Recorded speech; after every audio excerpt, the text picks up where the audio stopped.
ચોવટિયા ઈશા અલ્પેશભાઈ. મારે 99.95 PR આવેલા છે અને 97.67% આવેલા છે. સ્કૂલ તરફથી પૂરેપૂરો સપોર્ટ હતો તથા તેમની મહેનતમાં પણ કંઈ કમી ન હતી. મારી આ સફળતા પાછળ તેમનો પણ ખૂબ મોટો હાથ રહ્યો છે. મમ્મી હાઉસવાઈફ છે અને પપ્પા એમ્બ્રોઇડરીનું કરે છે. એન્જિનિયરિંગ કરીને IITSમાં જવાનું.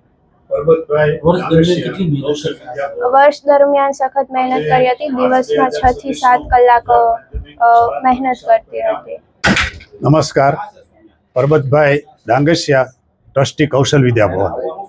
આજે માર્ચ 2026 ગુજરાત માધ્યમિક શાળા પરીક્ષાનું પરિણામ જાહેર થયું. રાજ્યમાંથી કુલ 7,56,392 વિદ્યાર્થીઓ પરીક્ષામાં ઉપસ્થિત રહ્યા હતા.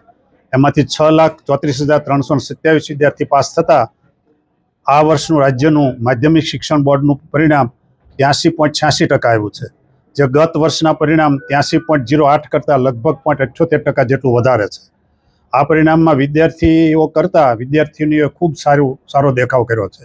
વિદ્યાર્થીઓની કુલ સંખ્યાના 80% પાસ થયેલા છે અને વિદ્યાર્થીની બહેનો 88% પાસ થયેલી છે, એટલે લગભગ 8% જેટલું પરિણામ બહેનો વધારે લાવ્યા છે.